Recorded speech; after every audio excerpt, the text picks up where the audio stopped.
Sekali lagi ya, kurang kompak. Assalamualaikum warahmatullahi wabarakatuh.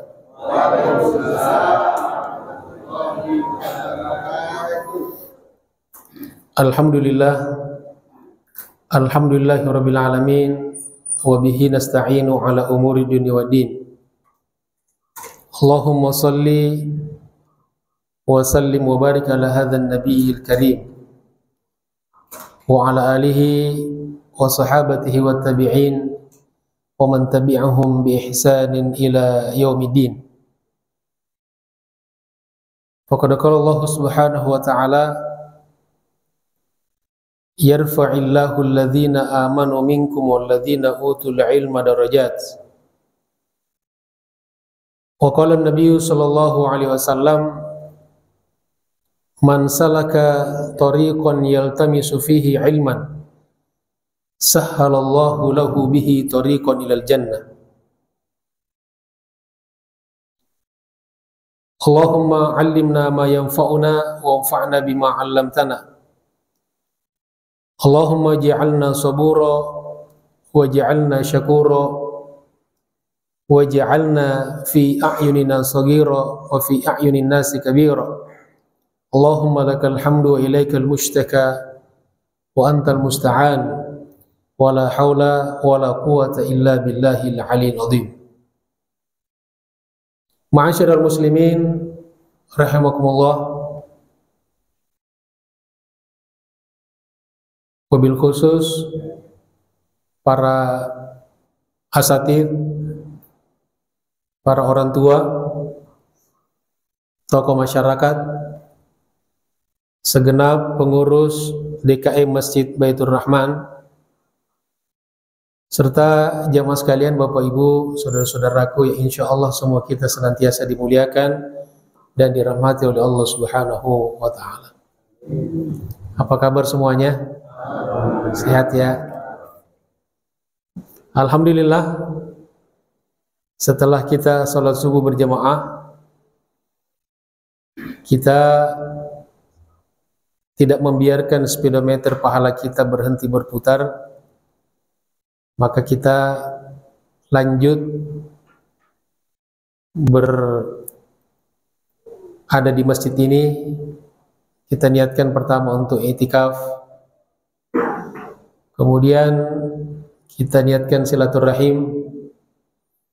Mudah-mudahan dengan silaturahim Allah Subhanahu wa Ta'ala senantiasa lapangkan rezeki kita dalam makna rezeki yang seutuhnya, dan Allah Subhanahu wa Ta'ala panjangkan umur kita, baik umur biologis maupun umur kronologis. Umur kronologis itu artinya meskipun kita sudah wafat, tetapi orang masih mengenang kebaikan kita selama kita hidup di dunia, karena kita bermanfaat. Kemudian yang tidak kalah pentingnya, kita talabul ilmi, kita hadir di majelis taklim. Mudah-mudahan dengan cara ini kita senantiasa bisa memastikan bahwa diri kita berada di jalan Allah Subhanahu wa Ta'ala. Karena kata Nabi dalam hadis yang kita sudah sama-sama hafal, man kharaja fi talabil ilmi, barang siapa yang keluar rumah untuk mencari ilmu, untuk belajar, untuk menghadiri majelis taklim, fahuwa fi sabilillahi hatta yarji', maka dia senantiasa berada di jalan Allah sampai pulang. Makanya Bapak Ibu kalau mau tetap di jalan Allah tidak usah pulang-pulang ya. Ya, di sini aja terus. Nanti Bapak pulang ditanya istrinya dari mana? Dari jalan Allah. Jamaah sekalian dirahmati Allah Subhanahu wa Ta'ala. Selanjutnya mari kita mulai pelajaran kita. Ada pantunnya dulu ya. Pergi ke pasar membeli ikan. Tidak lupa juga membeli terasi. Puji syukur kita panjatkan, kita bisa bertemu pada hari ini. Alhamdulillah. Sekarang kita akan membahas satu makalah dari kitab yang selama ini kita bahas, yaitu kitab Nasaihul Ibad, karya Al-Imam An-Nawawi Al-Bantani, yang merupakan syarah dari kitab Munabbihat ala al-Istidad li Yaumil Ma'ad karya Ibnu Hajar Al-Asqalani. Bab At-Tusa'i yang serba 9 dari kata tis'ah. Di makalah pertama ini memuat hadis Nabi sallallahu alaihi wasallam yang berisi 9 induk dosa dan kesalahan, bahwa dosa dan kesalahan yang sering dilakukan oleh manusia itu tidak pernah terlepas dari 9 induk ini. Artinya selalu menginduk kepada salah satu dari 9 yang disebutkan di sini. Apa saja yang ke-9 itu, kita mulai membaca riwayat yang dikutip oleh Al-Imam Nawawi di sini atau Ibnu Hajar Al-Asqalani. Bismillahirrahmanirrahim. Qala al-muallif rahimahullah, qala an-nabiy sallallahu alaihi wasallam, awha Allah ta'ala ila Musa ibni Imran fit Taurah, inna ummahatil khataya thalathun, al-kibru wal hasadu wal hirsu, fa nasha'a minha sittatun fasirna tis'atun, asy-syab'u wan naumu war rahatu wa hubbul amwali wa hubbus sana'i wal mahmada wa hubbur riasah. Demikian yang hadis Nabi yang dikutip oleh Ibnu Hajar Al-Asqalani. Sudah paham semua ya? Tidak perlu dijelaskan ya? Katanya. Insya Allah kita jelaskan ya, kita pelajari bersama-sama. Qala Nabi sallallahu alaihi wasallam, telah bersabda Nabi sallallahu alaihi wasallam, Allah Ta'ala, Allah Subhanahu wa Ta'ala mewahyukan atau menyampaikan wahyu ila Musa ibni Imran, kepada Musa anaknya Imran, artinya Nabi Musa alaihissalam. Jadi Nabi Musa bapaknya bernama Imran, dan ada satu saudara Nabi Musa namanya siapa? Harun. Harun ini juru bicaranya, karena Nabi Musa ini kalau ngomong agak cadel, ya, tidak fasih. Gara-gara dulu pernah memasukkan ke dalam mulutnya bara api ketika dites oleh Fir'aun di waktu kecil. Nabi yang secara khusus hanya diutus kepada Bani Israel. Wafat tahun 1450 sebelum Masehi.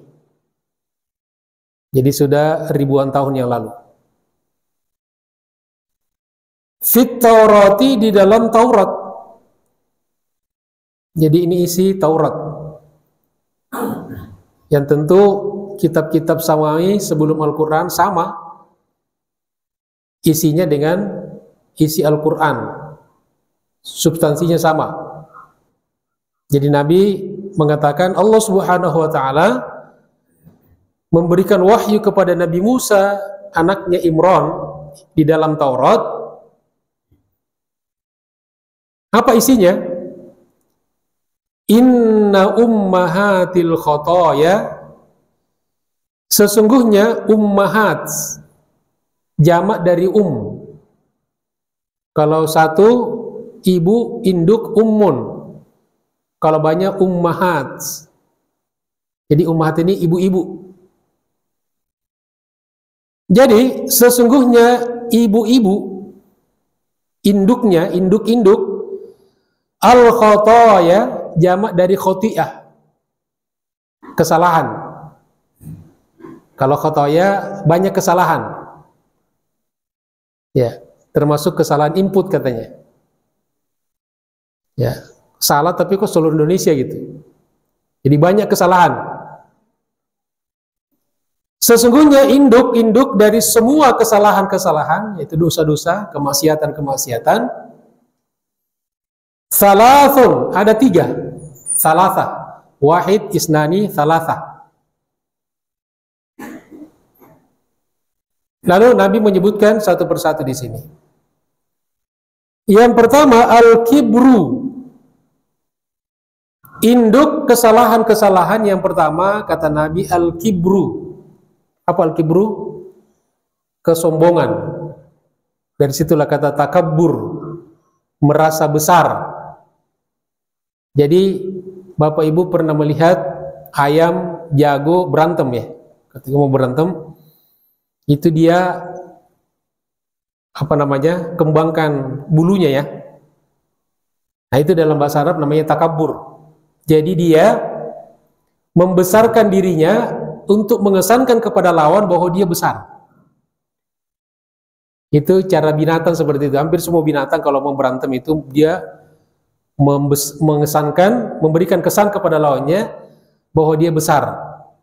Ya, namanya takabur. Jadi kalau ada manusia yang menganggap dirinya lebih besar daripada yang sesungguhnya, itu namanya takabur. Jadi induk dosa yang pertama ternyata kata Nabi, ya, di dalam Taurat juga adalah yang pertama al-kibru, yaitu kesombongan dengan segala macam pemicunya ya. Jadi ada orang sombong itu karena hartanya. Ada nggak orang yang sombong karena hartanya? Mana orangnya? Nah di sini nggak ada ya. Alhamdulillah. Yang kedua, ada orang sombong karena jabatannya. Ada nggak orang sombong karena jabatannya? Ada nggak? Mana orangnya? Mana contohnya? Fir'aun. Jadi kalau ada pejabat, pemimpin yang sombong itu keturunan Fir'aun. Tidak mau menerima nasihat, tidak mau menerima teguran, sombong, itu namanya seperti keturunan Fir'aun. Yang ketiga, ada orang sombong karena ilmunya. Ada nggak orang sombong karena ilmunya? Ada nggak? Mana orangnya? Di sini nggak ada. Di sini pokoknya semua bagus-bagus semua nih. Jamaah Masjid Baitur Rahmah luar biasa. Alhamdulillah. Ya. Lawan dari sombong apa? Tawadu ya. Rendah hati. Orang-orang di sini tawadu semuanya.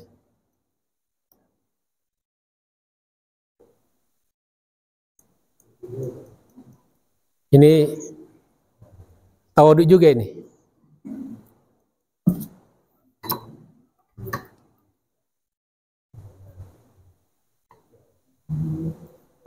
Ya.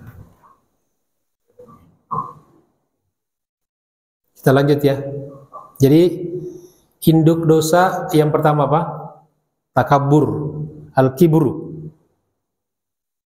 Lalu di sini Imam Nawawi mengutip sebuah hadis Nabi SAW untuk menguatkan sebagai dalil dari induk yang pertama ini sombong. Kata beliau, qala alaihi salatu wassalam, telah bersabda Rasulullah SAW, al-kibru batarul haqqi wa gamtun nasi. Jadi kata Nabi, al-kibru, kesombongan itu yang dinamakan sombong, batarul haqqi, yaitu raddul haqqi, menolak al-haq, menolak kebenaran. Wa ghamtun nasi ay wahtiqarun nasi, meremehkan orang lain, merendahkan orang lain. Ya, itu hakikat daripada kesombongan. Jadi pertama kata Nabi, orang sombong itu adalah orang yang menolak kebenaran dan orang yang meremehkan orang lain. Ah, siapa sih dia? Tidak ada apa-apanya dan seterusnya. Hadis ini riwayat Imam Muslim. Kemudian kata Imam Nawawi, wa man nadhara ila nafsihi, barang siapa yang memandang kepada dirinya sendiri bi ainit ta'zim, dengan pandangan ta'zim. Ta'zim itu mengagungkan, membesarkan. Jadi dia lihat dirinya besar, hebat. Wa ila ghairihi bi ainil istisghar, dan melihat kepada orang lain dengan mata pandangan kecil, mengecilkan orang, meremehkan orang lain, fahuwa minal mutakabbirin, maka dialah orang-orang yang dinamakan dengan orang-orang mutakabbirin, orang-orang sombong. Jadi gampang definisinya ya. Nah, sehingga dengan definisi ini kita bisa koreksi diri kita. Kalau kita melihat diri kita hebat, orang lain rendah, nah itu kita sombong tuh. Ya, makanya doa yang saya kutip tadi di awal itu, ada doa bagus sekali kita sering baca, Allahumma ja'alna saburo, ya Allah jadikan kami orang-orang sabar, waj'alna syakuro, ya Allah jadikan kami orang-orang yang selalu bersyukur, waj'alna fi a'yunina saghira, ya Allah jadikan kami di pandangan kami itu kecil. Jadi kita ngelihat diri kita kecil. Wa fi a'yunin nasi kabira, dan di mata orang kita besar. Jadi yang melihat kita besar itu orang, bukan kita.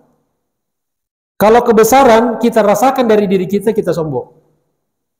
Itu doa yang bagus kita sering baca. Ini untuk juga salah satu obat untuk mengurangi atau mengikis atau menghilangkan sifat takabur dalam diri kita. Insya Allah. Itu induk yang pertama ya, dari 9 induk kesombongan. Kemudian lanjut kata Nabi, yang kedua, wal hasadu. Al hasadu, hasad. Ini sudah bahasa Indonesia ya, hasad. Hasad atau dengki ya, hasud. Kalau dari semua definisi, hasad itu adalah tamanni zawalin ni'mati minal ghair. Itu definisinya itu. Di antara definisi yang disampaikan ulama. Jadi menginginkan hilangnya kebaikan, nikmat dari seseorang. Itu kita hasad, itu hasad. Jadi kalau kita ingin seseorang yang diberikan nikmat dari Allah, nikmatnya hilang, meskipun nikmat itu kita tidak dapatkan, yang penting dia hilang itu.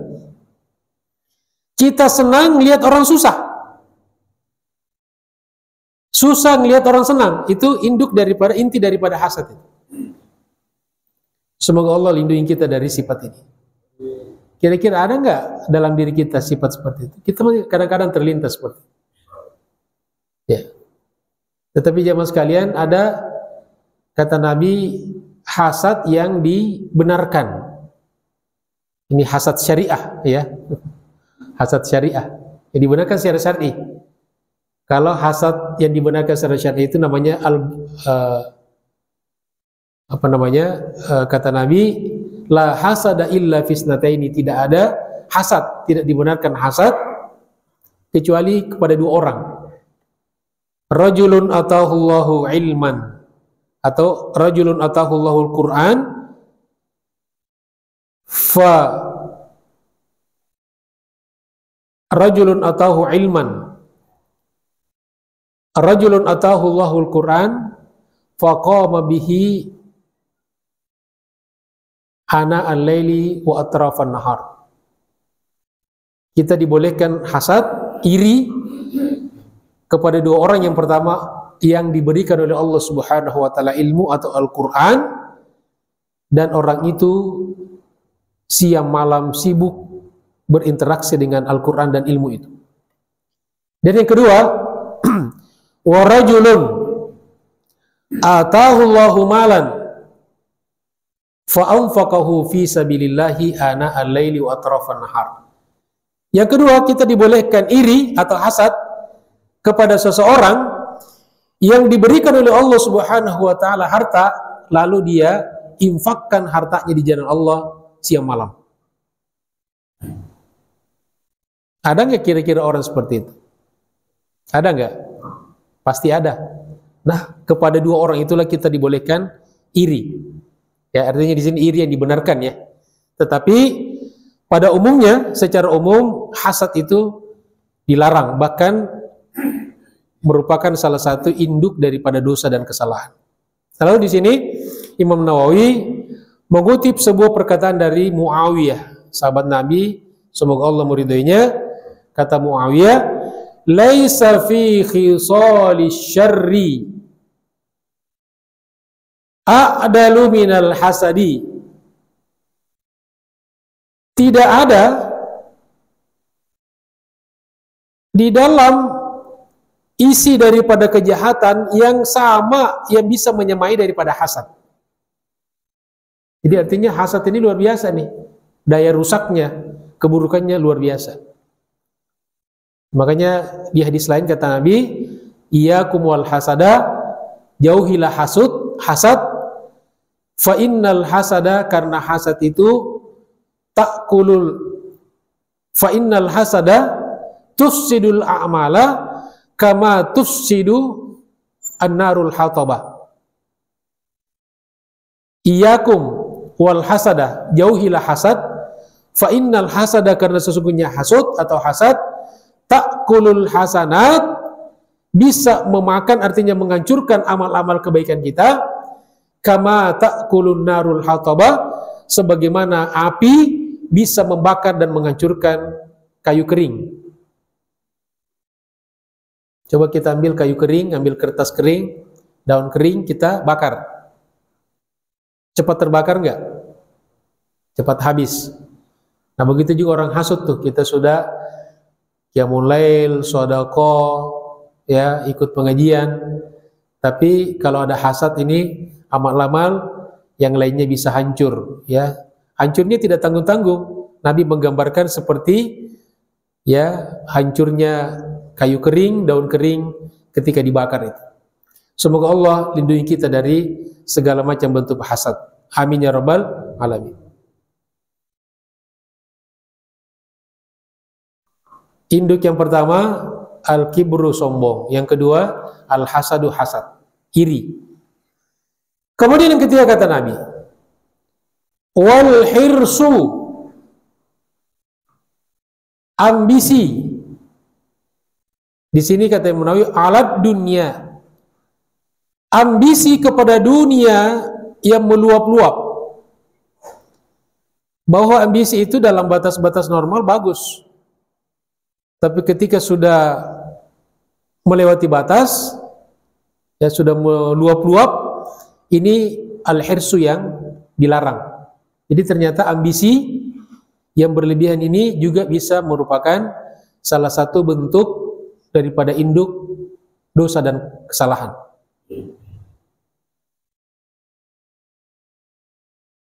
Lalu Imam Nawawi di sini mengutip sebuah perkataan daripada Malik bin Dinar. Qala Malik ibn Dinar rahimahullah, telah berkata Malik bin Dinar, semoga Allah merahmatinya, idza saqimal badanu, apabila badan sakit. Kalau badan kita ini lagi kurang sehat, lam yanja fihi ta'amun wala syarabun wala naumun wala roha, maka kita tidak akan pernah lagi merasakan nikmatnya makan, minum, tidur, dan istirahat. Betul? Kalau kita lagi sakit, ya, makanan, minuman jadi pahit semuanya.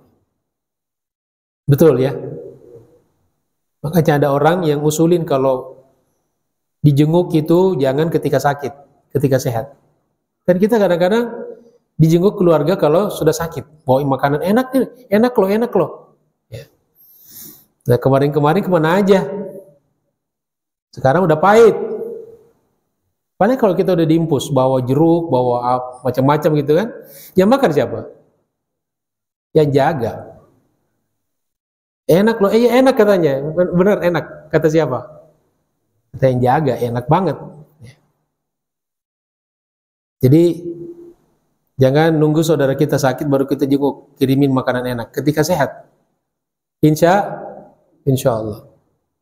Makanya terutama tetangga nih, kata Nabi kalau bikin makanan yang berkuah, ya marok itu makanan yang berkuah, maka perbanyaklah kuahnya, lalu bagi ke tetangga. Tapi jangan dikirim kuahnya doang, maksudnya kuah dan isinya. Bikin bakso, satu panci gede isinya 10 biji gitu. Apa kata? Jadi kata Malik bin Dinar, apabila badan kita sedang sakit, maka makanan, minuman, tidur enggak nyenyak, enggak enak tidur. Juga istirahat, mau dibawa rekreasi kemana, piknik kemana, kalau sakit enggak enak. Betul ya? Lalu kata beliau, kadzalikal qalbu. Begitu juga kalbu, hati manusia, idza ghalaba alaihi hubbud dunya. Kalau sudah didominasi oleh ambisi cinta dunia, lam tanfa'hul mau'izah, maka tidak akan lagi pernah bermanfaat yang namanya mau'izah, nasihat, kebaikan itu. Orang kalau sudah dunia yang mendominasi hatinya, jiwanya, maka tidak akan pernah lagi bermanfaat. Pokoknya bagaimana dia mendapatkan itu. Ini namanya hirs, ambisi dunia yang luar biasa. Maka kadang-kadang dengan ambisi dunia ini lahirlah pembunuhan, ya kan? Berarti induk daripada pembunuhan adalah ambisi dunia. Muncullah kemudian pencurian, karena orang ingin mendapatkan sesuatu, belum pada waktunya dia korupsi, ya, dan seterusnya. Maka salah satu induk daripada dosa dan kejahatan adalah al-hirsu, ambisi terhadap dunia. Pertama al-kibru, yang kedua al-hasadu, al-hirsu, yang keempat kata Nabi, fanasha'a minha sittatun.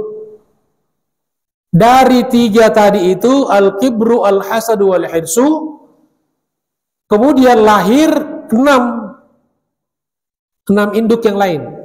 Jadi ini turunannya ya. Jadi tiga ini menurunkan 6. Fasirna tis'atun, maka totalnya semua kata Nabi 9. 3 tambah 6 ya 9. Ya ini harus hati-hati ngitung sekarang ya. Sekarang 3 tambah 6 3 tambah 6 menjadi 360. Nah, di 36 jadi 360. Jadi 3 tambah 6 itu adalah 9. Dari 6 itu yang pertama asyabu'u, kekenyangan. Ya, ternyata kenyang itu juga tidak selalu baik Pak ya. Terlalu sering kenyang ini juga bisa menjadi induk dosa dan kesalahan nih. So kalau orang kekenyangan itu apa? Ngantuk gitu, malas, pengen istirahat gitu kan. Nah, di situ mulai tuh. Kemudian hawa nafsu. Nah, ini makanya dengan asyabu ini dilawan dengan apa? Kita disuruh sering apa? Puasa. Ya, sering puasa nih. Puasa luar biasa Bapak Ibu sekalian. Dan insya Allah tidak lama lagi kita masuk bulan puasa. Semoga Allah sampaikan kita ya. Allah membalighna Ramadan. Ya Allah sampaikan kami kepada bulan Ramadan. Yang pertama ya, kenyang. Jadi kenyang baik, tapi kalau sudah kekenyangan, orientasinya kenyang terus, maka ini juga bisa menjadi induk dari dosa. Kemudian yang kedua, artinya yang kelima dari totalitasnya adalah wan naumu. Ternyata tidur tidak selamanya baik.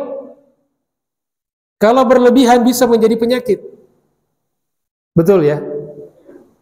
Kurang tidur tidak baik. Tapi kalau kelebihan tidur juga tidak baik. Ya, ada orang doanya itu yang dihafal doa tidur. Ya. Bismikallahumma ahya wa bismika amut. Pokoknya yang dihafal cuma doa tidur, doa makan. Ya. Apa saja, dan doa buka puasa. Apa saja dibaca itu. Allahumma barik lana fima razaqtana wa qina adzabannar. Kemudian yang ketiga atau yang keenam, warrahatu, istirahat. Ay zawalul masyaqqati Nawawi ini tidak bisa menanggung daripada beban-beban hidup. Jadi pengennya enak. Jadi dia selalu ingin pokoknya hidup ini nyaman aja. Tidak mau ada susahnya. Ya. Jadi ternyata istirahat ini kalau berlebihan juga, ini juga bisa menjadi induk daripada segala penyakit, segala dosa. Berlebihan, ada orang kan rekreasi, istirahat. Yuk istirahat yuk, kapan kerjanya? Ya, kerja saya itu istirahat katanya. Jalan-jalan terus gitu. Kapan ibadahnya? Katanya jalan-jalan sambil ibadah. Alhamdulillah. Jamaah sekalian dirahmati Allah Subhanahu wa taala. Kemudian yang keberapa? Yang ketujuh ya. Yang ketujuh, wa hubbul amwali. Induk dosa dan kesalahan yang ketujuh kata Nabi adalah cinta mati kepada harta. Ya, cinta mati kepada harta ini hampir sama tadi dengan yang al-hirsu. Hirsu ini ambisi, kalau yang ketujuh ini cinta. Kemudian di sini Imam Nawawi berkata, wa 'alaika bi ikhraji hubbid dinar. Hendaklah kamu mengeluarkan cinta mati kepada dinar wa dirham dan dirham. Artinya ini simbol dari materi ya, uang dinar dan dirham. Kalau dinar itu uang emas, kalau dirham uang perak. Ini simbol dari harta dunia. Keluarkan cinta mati kepada dunia, kepada harta dari jiwamu, min qalbika, dari hatimu.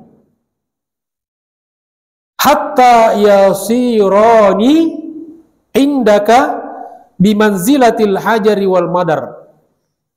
Sampai kedua hal itu, uang dirham dan dinar itu, dinar dan dirham itu bagi kamu sama saja dengan batu dan kerikil. Ini kira-kira sudah bisa sampai ke sana nggak kita nih? Ini berat nih. Jadi kata beliau, latihanlah. Berlatihlah kalian mensucikan hatimu dari cinta kepada harta, sampai harta itu, uang itu di dalam dirimu, bagi dirimu kamu lihat tidak ada bedanya dengan batu dan kerikil. Karena sebetulnya jamaah sekalian, kalau kita lihat ya, kalau kita naruh di meja ini uang 100.000 dengan kertas ya, sebetulnya apa bedanya sih? Kan sama saja ya, kertas dengan uang kertas. Ya, jadi manfaatnya itu ketika kita pakai, iya kan? Kalau kita diamkan saja, kita lihat saja, tidak ada bedanya uang 100.000 dengan kertas biasa gitu. Kapan bermanfaat? Kalau kita misalnya ambil 100.000 kita sedekahkan atau kita belanjakan, bermanfaat. Nah, kalau filosofi ini sudah mampu kita tanamkan dalam diri kita sambil kita belajar, maka kata beliau, inilah insya Allah hati kita, jiwa kita bisa bersih. Ya, bukan dilarang cinta ya, tapi yang dilarang adalah cinta yang kemudian bisa mengakibatkan kita melakukan dosa dan kemaksiatan. Karena dengan cinta dunia yang tidak bisa terkendalikan inilah situ lahir pembunuhan. Pembunuhan banyak karena motivasi harta kan. Sekarang ada kejadian adik kakak saling berbunuhan karena harta. Bahkan ada anak rela membunuh orang tuanya sendiri gara-gara harta. Jadi betul bahwa cinta kepada dunia bisa menjadi salah satu induk daripada dosa dan kemaksiatan.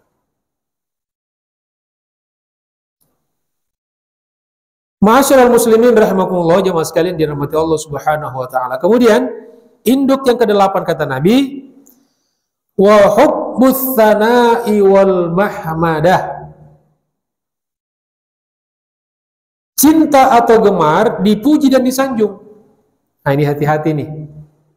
Ternyata sanjungan pujian ini kalau berlebihan bisa menjadi penyakit, bahkan menjadi sumber dosa dan kesalahan. Ya. Jadi sanjungan pujian itu baik kalau akan memotivasi. Makanya harus proporsional ya. Kalau berlebihan itu justru menjadi racun. Jadi yang dimaksud gemar atau cinta kepada pujian dan sanjungan di sini adalah yang berlebihan. Lalu kata Nawawi, wa 'alaika bi ikhraji hubbil manzilah indan nas. Hendaklah kamu keluarkan kecintaan kepada al-manzilah, kedudukan, pangkat dan jabatan indan nas, di sisi manusia, min qalbika, dari hatimu.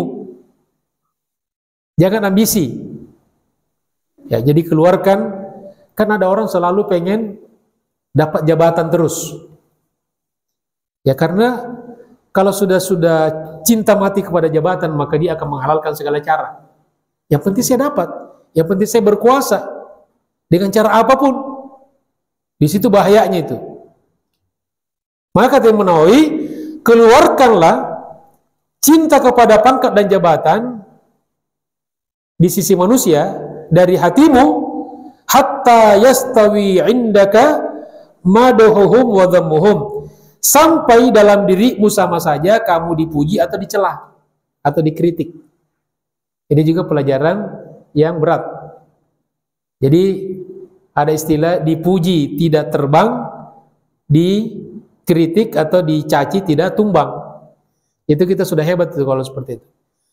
Nah, yang pada umumnya kita kalau disanjung dipuji, wah langsung mekar hidungnya ya, besar kepala gitu. Begitu dikritik langsung down, langsung marah. Jadi ini sebuah pelajaran luar biasa. Jadi kata beliau, kata Imam Nawawi, berusahalah, belajarlah untuk membersihkan hatimu dari cinta kepada pangkat dan jabatan, sampai bagimu sama saja dipuji atau dikritik. Kenapa orang pengen jabatan itu? Kenapa orang pengen kekuasaan? Salah satu motifnya agar disanjung kan, jadi perhatian orang. Jadi terkenal kan? Terkenal, disanjung, dielu-elukan gitu kan. Nah, itu makanya kalau berlebihan juga nanti bisa menjadi salah satu sumber dari atau induk daripada dosa dan kesalahan. Jamaah sekalian, dirahmati Allah Subhanahu wa taala. Kemudian yang ke-9, yang terakhir. Kata Nabi, wa hubbur riasah. Induk dosa dan kesalahan yang ke-9 kata Nabi adalah cinta kepada kepemimpinan, kepada jabatan. Ya, jadi di sini kalau yang 8 tadi cinta senang disanjung, senang dipuji, ke-9 ini adalah cinta kepada jabatan. Selalu pengen jadi pemimpin, jadi ketua. Kan ada orang begitu tuh. Ketika ada pergantian kepengurusan misalnya di satu organisasi, ya, tadinya ketua kemudian turun, bukan lagi ketua, udah kabur dia. Pokoknya dia otaknya disetting jadi ketua terus. Ya, padahal ketua itu tidak selalu yang tua. Saya yang paling tua di sini katanya. Dikiranya ketua harus tua gitu. Ya juga kan? Ya, pengurus di salah satu lembaga misalnya. Begitu dia terjadi pergantian, namanya juga pangkat jabatan kan berganti-gantian saja. Jangan mau selama-lamanya. Begitu diganti, tidak datang lagi. Ini orang yang namanya cinta kepada jabatan. Lalu kata Imam Nawawi, wa 'alaika bi ikhraji hubbil jahi indan nas. Hendaklah kamu senantiasa berusaha untuk mengeluarkan cinta jabatan, cinta kepemimpinan dari dirimu. Ya. Karena kalau ambisi merusak. Walaupun ada pengecualian kan, kalau memang bisa kita menawarkan diri kita menduduki satu jabatan, kalau memang dianggap, diyakini kalau tidak ada yang menduduki itu maka akan terjadi kerusakan lebih besar. Ini yang pernah diminta oleh Nabi Yusuf alaihissalam kan, minta jadi menjadi bendahara negara, menjadi menteri keuangan waktu itu. Karena waktu itu dia merasa tidak ada yang pantas jadi itu. Ya. Jadi karena merajalela korupsi, penyalahgunaan wewenang untuk korupsi, maka diajukan dirinya menjadi bendahara. Nah, kalau sebagian orang sekarang pengen bendahara untuk korupsi gitu. Nauzubillahi min dzalik. Jadi kata beliau, hendaklah kamu berusaha untuk mengeluarkan cinta kepada jabatan dari hatimu hatta yastawi indaka, sampai sama saja pada dirimu iqbaluhum alaika wa idbaruhum anka. Orang sambut kamu atau orang menjauh kamu sama saja, enggak berpengaruh. Kan ada orang senang kalau disambut gitu kan. Begitu dicuekin orang kecewa. Nah, ini pelajaran dari beliau ya, sampai kita merasa kalau disambut orang alhamdulillah, kalau tidak juga enggak apa-apa. Ya, tidak berpengaruh pada diri kita. Lalu kata beliau, fa inna hubbal jahi, karena sesungguhnya cinta kepada jabatan adarru ala sahibihi min hubbil mal, lebih berbahaya daripada cinta kepada harta. Jadi cinta harta itu berbahaya, tapi cinta pangkat lebih berbahaya lagi. Wa kilahuma yadullani ala raghbati fid dunya, dan kedua sifat itu menunjukkan ambisi kepada dunia. Wa aslu hubbil jahi hubbut ta'zim, asal dari cinta jabatan adalah cinta diagungkan. Ya kan, orang kalau banyak pengikut, banyak pendukungnya itu kan merasa hebat itu kan. Ya. Jadi asalnya cinta jabatan itu karena cinta pengen disanjung, pengen diagungkan. Fal azamatu min sifatillahi ta'ala, sedangkan keagungan itu dari sifat Allah. Keagungan itu merupakan salah satu sifat dari sifat Allah.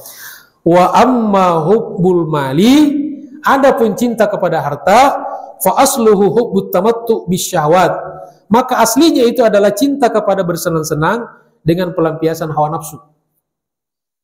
Ya kan, orang kalau banyak harta kan pengen makan ini, pengen pakai itu, pengen beli ini kan, pengen pergi ke sana. Mana orang-orang tidak punya duit berpikiran itu, hanya dalam mimpi saja kan. Godaannya kalau kita punya duit banyak, ya kita bisa beli apa saja, bahkan bisa beli orang gitu kan. Nah, itu masalahnya itu. Lalu kata beliau, maka cinta kepada harta itu dasarnya adalah karena orang bersenang-senang dengan melampiaskan hawa nafsu, wa dzalika min sifatil bahaim, dan itu merupakan salah satu daripada sifat binatang. Ya, binatang itu kan pengennya senang-senang saya kan. Ya, mana pernah kita lihat binatang hadir majelis taklim? Enggak pernah kan? Ya, ada usaha gitu. Oh, kalau binatang itu makan, berantem gitu kan. Coba lihat. Maaf, melampiaskan hawa nafsu. Itu saja binatang, kerjanya begitu. Memang begitu diciptakan itu. Jadi kalau ada orang yang senang diagung-agungkan terus, ya, maka dia seolah-olah pengen mengambil sifat Allah.